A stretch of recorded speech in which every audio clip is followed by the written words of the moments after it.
సిలువ మానవుల రక్షణ. క్రీస్తునాథుని యందు సహోదరి సహోదరులారా, ఇశ్రాయేలు ప్రజలు ఎడారిలో దేవునికి వ్యతిరేకంగా పాపం చేసి దేవుని శిక్షకు పాత్రులై పాము కాటుకు గురై అనేక మంది ప్రాణాలను కోల్పోతారు. మోషే ప్రవక్త యెహోవాను ప్రార్థించి ఆయన సలహా ప్రకారం ఇశ్రాయేలీయులను పాము కాటు నుండి కాపాడడానికి ఒక కంచు సర్పాన్ని అందరికీ కనిపించేలా పొడవాటి కర్రపై ఉంచి ప్రతిష్ఠిస్తాడు. దాన్ని చూసిన వారందరూ సర్పం యొక్క విషము నుండి కాపాడబడతారు. అదేవిధంగా ఈనాటి సువార్త పట్టణంలో కూడా యేసు ప్రభువు తాను ఎవరో చెప్తూ నిత్య జీవం కోసం తనను తాను విశ్వసించడం యొక్క ఆవశ్యకతను గురించి మాట్లాడుతున్నాడు. దేవునిని స్వస్థపరిచే శక్తికి చిహ్నంగా మోషే పైకి ఎత్తిన కాసి సర్పాన్ని చూడడం ద్వారా ఇశ్రాయేలు ప్రజలు ప్రాణాంతకరమైన పాము కాటు నుండి కాపాడబడ్డారు.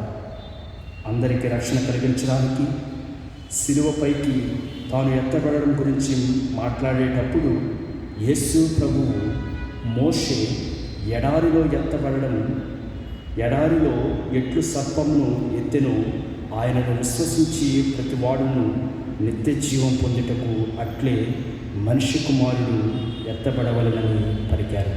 ఇది యోహాను సువార్త 3వ అధ్యాయము 4వ వచనము 15వ వచనంలో మనం చూస్తూ ఉన్నాం.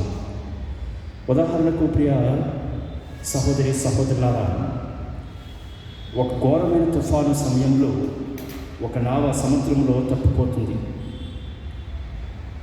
ఎటు వెళ్ళాలో తెలియని పరిస్థితుల్లో ఆ నావికులకు ఒక లైట్ హౌస్ యొక్క దీపస్తంభం కాంతి చూసి సురక్షితంగా ఒడ్డుకు చేరుకుంటారు. తుఫాను చెలరేగినప్పటికీ ఓడ సిబ్బంది వెలుగును విశ్వసించారు, విశ్వాసాన్ని కోల్పోలేదు.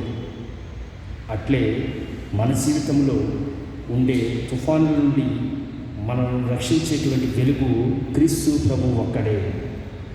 ఆయన మనల్ని భద్రత స్వస్థత వైపుకు నడిపిస్తారు.